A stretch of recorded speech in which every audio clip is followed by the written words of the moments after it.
Now I'm going to discuss about change within relationship. So we have a model which is proposed by Dyer, Scher and Oz, model of relationship change. ये model क्या है और क्या explain करता है, let me share it with you.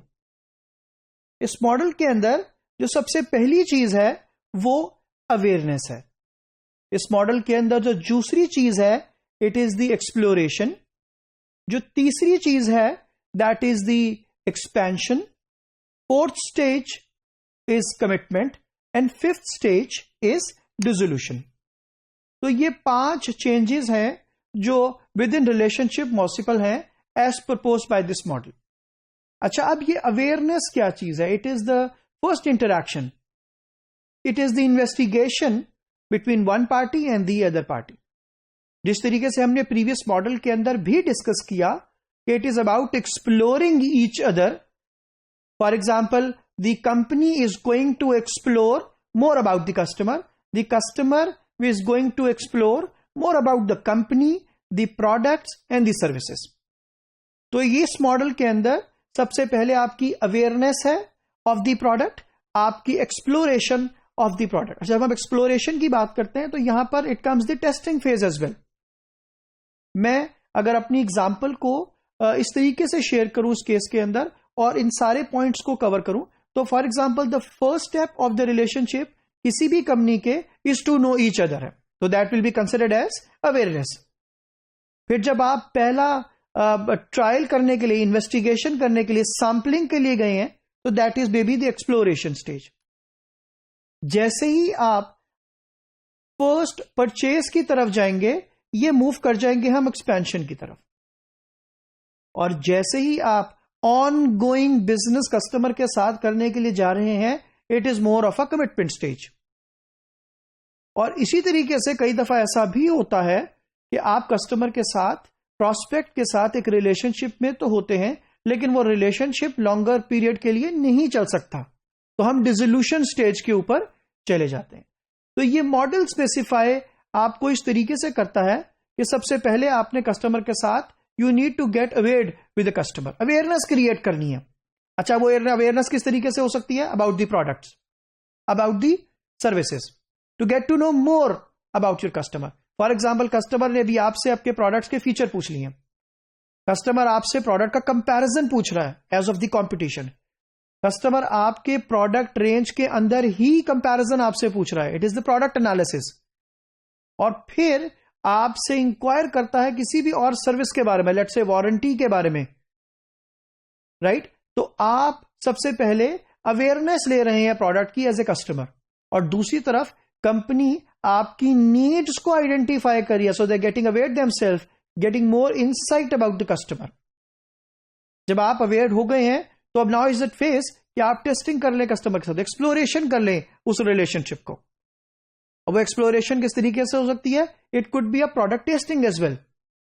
For example, आप किसी retailer को विजिट करते हैं और वहां पर आप देखते हैं कि KNN और कोई और ब्रांड से ब्रोसो वो प्रोडक्ट की टेस्टिंग करा रहे होते हैं. जिस तरीके से फ्रोजन फूड्स प्रोडक्ट पाकिस्तान के अंदर कॉन्टेक्स्ट में अभी उस तरीके से यूजेज में नहीं है जिस तरीके से इंटरनेशनली सारी दुनिया के अंदर है. They are not part of routine life consumption. तो इस पर्पस के लिए अगर आप फ्रीक्वेंटली देखेंगे तो जो फेज ऑफ एक्सप्लोरेशन है वो आपको शेयर किया जाता है, विच मीन्स कि आपको प्रोडक्ट की टेस्टिंग करा दी जाती है. If you like the product, आप उस रिलेशनशिप को आगे कैरी करना चाहेंगे. Maybe you want to try the product for the first time. तो जब हम बात करेंगे एक्सपेंशन की, तो that is moving to that first transaction कि आप कहते हैं ठीक है, मुझे ट्राई करने दें इस प्रोडक्ट को, let's take it home. Product को बाय करके देखते हैं फॉर द फर्स्ट टाइम.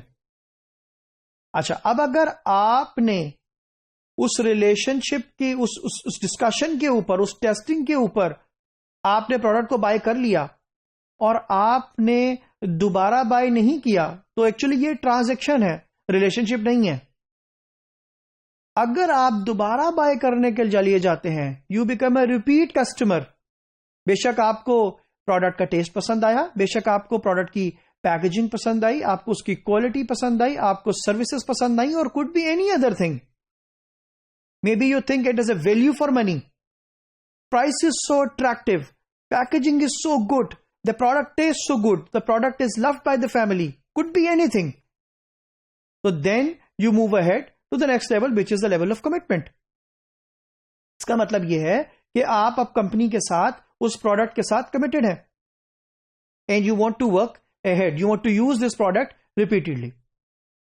और last part of this relationship वो है डिसोल्यूशन का, कि जब आप शायद किसी एक परचेज के बाद आप ओकेजनली किसी रेस्टोरेंट में गए, आपने वहां से प्रोडक्ट को यूज किया, फूड लिया वहां से, और उसके बाद आपने दोबारा उस रिलेशनशिप को कंटिन्यू नहीं किया, डिसोल्यूशन की तरफ चले गए. यह भी मुमकिन है कि आपने प्रोडक्ट को इंक्वायर किया खाली, लेकिन you did not showed up for the next time, you did not like the offer, again dissolution की तरफ. तो ये जो चेंज विद इन रिलेशनशिप है, हमने हर लेवल के ऊपर गेज करना है, ताकि हम एग्जैक्टली जो लॉन्ग टर्म रिलेशनशिप कस्टमर के साथ बिल्ड करना चाहते हैं एज एन ऑर्गेनाइजेशन, तो हमें मालूम होना चाहिए कि हम इस पूरे जर्नी में कहां हैं कस्टमर के साथ. क्या हम अभी अवेयरनेस लेवल के ऊपर हैं, क्या अभी हम एक्सप्लोर कर रहे हैं रिलेशनशिप को, अभी हम कमिटेड हैं ऑलरेडी, या it is about the dissolution of the whole thing which is called relationship. तो हमने जो इवैल्यूएट करना है एज एन ऑर्गेनाइजेशन, वो ये देखना है कि हमने कस्टमर को किस स्टेज के ऊपर पार्क किया, वो रिलेशनशिप किस तरीके से चेंज होगा with the passage of time.